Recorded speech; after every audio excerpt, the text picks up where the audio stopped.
रहे हैं मुझे एक बार को पाषाण मान करके तुमने सेवा कर दी, मैं स्वीकार कर लूंगा, लेकिन यदि मेरे किसी अनन्य भक्त का तुमने अपराध कर दिया तो मैं चाह करके भी तुमको दर्शन नहीं दूंगा। वृंदावन के एक संत, वे एक बहुत बड़े व्यापारी थे, सावधानी से सुनिएगा, लेकिन वृंदावन आकर के कथा भागवत श्रवण करने के बाद में ऐसा संतत्व जीवन में आया कि सब परित्याग करके उन्होंने संन्यास ग्रहण कर लिया। एक महात्मा जी से दीक्षा ले ली, महात्मा ने उनको सुंदर गुरु मंत्र प्रदान किया और कहा कि इस मंत्र की निष्ठा मान करके, इस मंत्र को ही योगेश्वर कृष्ण का स्वरूप मान करके इस पर पूर्ण विश्वास के साथ इसका जप करो। ठीक है। और जैसी गुरु जी की आज्ञा थी, पहले जमुना स्नान, फिर रज को माथे से लगा करके, रज को अपने 12 अंगों में लगा करके फिर मंत्र का स्मरण करना। बोले ठीक है, सावधानी से सुनना। संत गए, पहले तो यमुना में डुबकी लगाई, डुबकी लगा करके ब्रज रज को अपने पूरे तन पर लगा करके और गुरु मंत्र का, गुरु तारक मंत्र का जैसे ही स्मरण करने लगे तो एक बार में ही, एक मंत्र का जाप करते ही, नेत्र बंद करते ही उनको श्री लाडली जी और श्री ठाकुर जी का दर्शन होने लगा। तो एक बार नहीं हुआ है। हमारे गुरुदेव, हम जिस परंपरा से हैं, जिस प्रकार पुष्टि मार्ग के मुख्य प्रणेता श्री वल्लभाचार्य जी हैं, ऐसे हमारे श्री संप्रदाय के मुख्य जो आचार्य हैं वे हैं अनंत श्री विभूषित भाष्यकार स्वामी श्री रामानुज भगवान शेषावतार। जब उनको गुरु जी ने अष्टाक्षर मंत्र दिया हमारे श्री वैष्णव संप्रदाय का, तो गुरु मंत्र का पहला जाप करते ही शंख चक्र गदा पद्म धारण करके नारायण प्रकट हो गए और उनको दर्शन दे दिया। भक्तमाल में वर्णन है कि गुरु मंत्र का, वैसे तो शास्त्राज्ञा करते हैं गुरु मंत्र किसी को सुनाना नहीं चाहिए, लेकिन जैसे ही श्री रामानुजाचार्य जी ने पहला अष्टाक्षर मंत्र गाया और पहला मंत्र का उद्बोधन करते ही नारायण प्रकट हो गए, तो उनको प्रणाम करना भी भूल गए।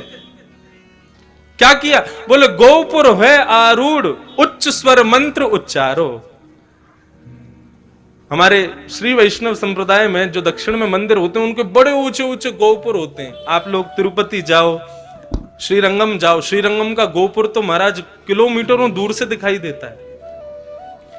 तो जैसे ही रामानुजाचार्य भगवान ने श्री नारायण प्रभु के दर्शन किए तो प्रणाम भी नहीं किया, दौड़े हैं और सीधे गोपुर के ऊपर खड़े होकर के अष्टाक्षर मंत्र को जोर जोर से चिल्लाने लगे, गाने लगे।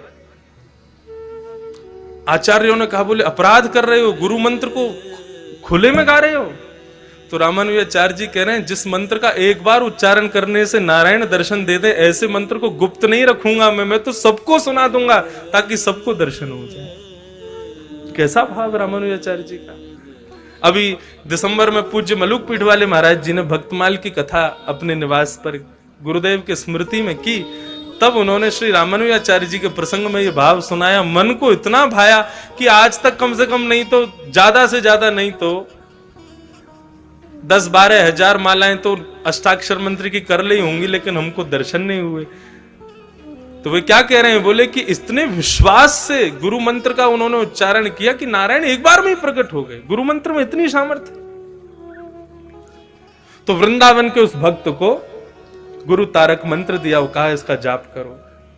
यमुना जी स्नान करके ब्रजरज तन से लपेट करके जैसे ही वे आंख बंद मूंद करके बैठे तो श्री लाडली जी और किशोरी जी और लाल जी दोनों प्रकट हो गए और दोनों दर्शन देने लगे।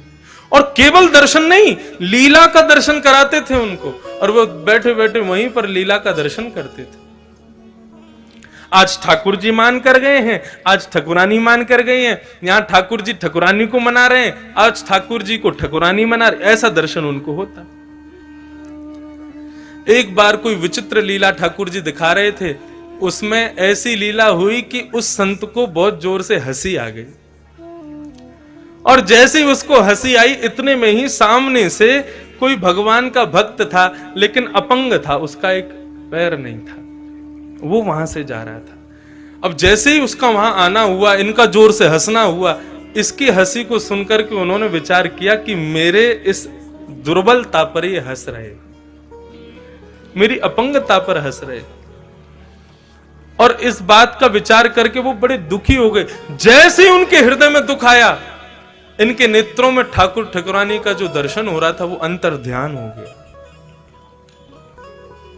इन्होंने नेत्र खोले, पुनः यमुना जल से अपना मुख धोया, पुनः ब्रजरज लपेट के फिर से गुरु तारक मंत्र का उच्चारण किया, लेकिन अब ठाकुर जी बुलाने से भी नहीं आ रहे। बार बार अदृश्य अदृश्य अदृश्य हो रहे हैं। दौड़े अपने गुरुदेव के पास और जाकर के चरण पकड़ लिए, रुदन करने लगे, बोले जय जय, मुझसे कोई बहुत बड़ी भूल हो गई, ठाकुर जी का दर्शन नहीं हो रहा मेरे को, मैं कैसे जीऊंगा उनके दर्शन के बिना। उन्होंने पूरा पूछा, क्या हुआ तुमसे, कोई अपराध तो नहीं हो गया? बोले मैं अपराध कहां कर सकता हूं प्रभु। बोले सच सच बताओ, जब तुमने नेत्र खोले, ठाकुर जी का दर्शन अंतर ध्यान हुआ, नेत्र खोलती आसपास क्या वातावरण था? बोले वातावरण तो कुछ नहीं था, लेकिन हाँ एक थोड़ी सी दूर पर मैंने एक महात्मा को जाते हुए, भक्त को जाते हुए देखा। बोले वो भक्त कैसा था? बोले एक पांव नहीं था उनका। गुरु समझ गए। बोले देखो, तुमने तो भाव से ही अपने भाव को स्थापित किया होगा, लेकिन उनको ऐसा लग गया कि तुम जो हंसे हो वो उनकी अपंगता पर हंसे।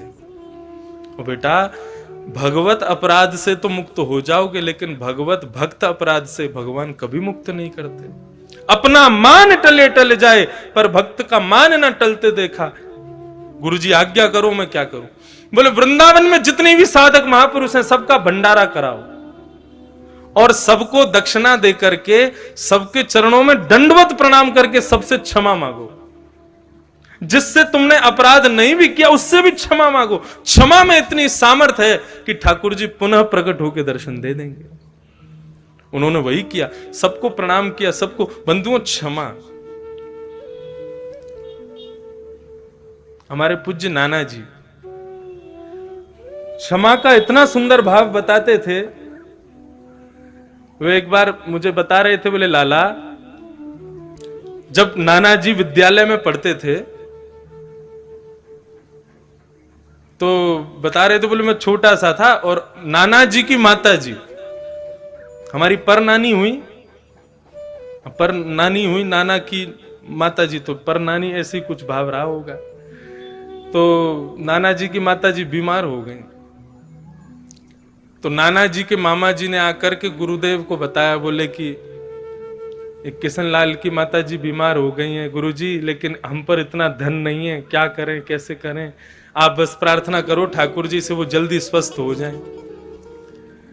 नाना जी बोले लाला, मैं इतना विचलित है गयो, इतना दुखी है गयो कि क्या करूं। तभी बोले हमारे गुरुकुल में एक संत रहते थे, उनके चरणों में जाकर के मैंने प्रणाम करके ये भाव बताया। तो उन संत ने कहा, परमहंस जी, उन्होंने कहा कि बेटा एक काम करो, जितने भी विद्यालय में बच्चे हैं, जितने भी विद्यालय में प्राचार्य आचार्य हैं, जितने भी विद्यालय में कार्यकर्ता हैं, रोज सुबह दोपहर शाम सबको दंडवत लेट करके प्रणाम किया करो। वो गुरुजी सबको प्रणाम करना है? बोले हाँ सबको करो। तो हमारे नाना जी बोले प्राचार्यों को कर लेंगे, कार्यकर्ताओं को कर लेंगे, लेकिन इन बालकों को करने में शर्म आएगी हमको, ये तो हमारे संग पढ़ते हैं। और गुरुजी इनमें से कई तो ऐसे हैं जिनसे हमारी एक आंख नहीं बनती, उनको क्या करें? गुरुजी बोले उनको तो और ज्यादा श्रद्धा से प्रणाम करना, हमने आज्ञा कर दी, अब ये काम शुरू कर दो।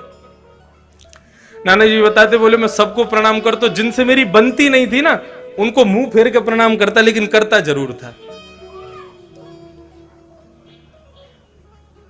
हाँ, कल मेरी गुरुजी से शिकायत कर दी याने, या से कैसे बन जाएगी, लेकिन फिर भी बोले मैं उसके पास जाता, पांव छू करके लेट करके प्रणाम करता, और वो मजाक उड़ाता, हाँ ये हुई ना बात, ऐसे ही लेट के प्रणाम किया करो। वो मुझे और चेताते थे, लेकिन एक संत की आज्ञा होगी, मैंने प्रणाम छोड़ा नहीं, सबको प्रणाम करता, लेट लेट के प्रणाम करता।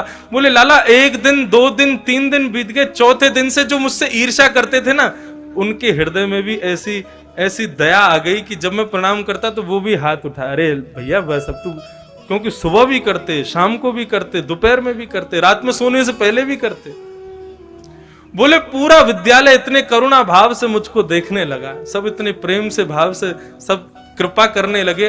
बोले 4 दिन बाद हमारे मामा लौट के आए और गुरुजी से बोले, गुरुजी आपने बड़ी कृपा की, आपने प्रार्थना की, ठाकुर जी ने सुन ली, किशनलाल की माताजी अब बिल्कुल स्वस्थ हो गई हैं, बिल्कुल ठीक हैं, अब कोई दिक्कत नहीं। तो नाना जी कहते कि क्षमा में इतनी सामर्थ्य है। उन लोगों ने मुझे क्षमा कर दिया और मेरे प्रणाम करने से मैंने उनको क्षमा कर दिया। क्षमा के भाव से इतना बड़ा प्रभाव। क्षमा बड़ेन को चाहिए। धर्म के 10 लक्षणों में एक लक्षण है क्षमा, जो हम कभी नहीं करते। संत ने आज्ञा कर दी, बोले सबको सबसे जाकर के प्रार्थना करो, सब साधक तुम्हें क्षमा कर दें तो ठाकुर जी पुनः दर्शन देंगे। उन संत ने सबको प्रणाम किया, सबको दक्षिणा दी, सबके चरणों में लेट करके क्षमा मांगने लगे। सब कहते अरे भैया तेरा अपराध नहीं है, तू क्षमा क्यों मांग रहा? बोले नहीं, मैंने बहुत बड़ा अपराध कर दिया है। सबको प्रणाम करते करते उनमें से वे महात्मा जिनका एक अंग नहीं था वे भी बैठे थे, उनके चरणों में प्रणाम करके क्षमा मांगने लगे। बोले प्रभु मुझे क्षमा कर दो। संत ने हाथ रख दिया, बोले कोई बात नहीं। क्षमा जैसे ही किया, दौड़ करके गए यमुना जी में डुबकी लगा करके, जैसे ही ब्रजरज को तन पर लपेटा और नेत्र बंद करके गुरु तारक मंत्र का उच्चारण करते ही लाडली और लालजी पुनः प्रकट होकर के उनको दर्शन देने लगे। ये क्षमा में सामर्थ्य है। यदि आपके समस्त शत्रु आपको क्षमा कर दें ना, उसी दिन से आपके भीतर भगवत तत्व प्रारंभ हो जाएगा। हमारे भीतर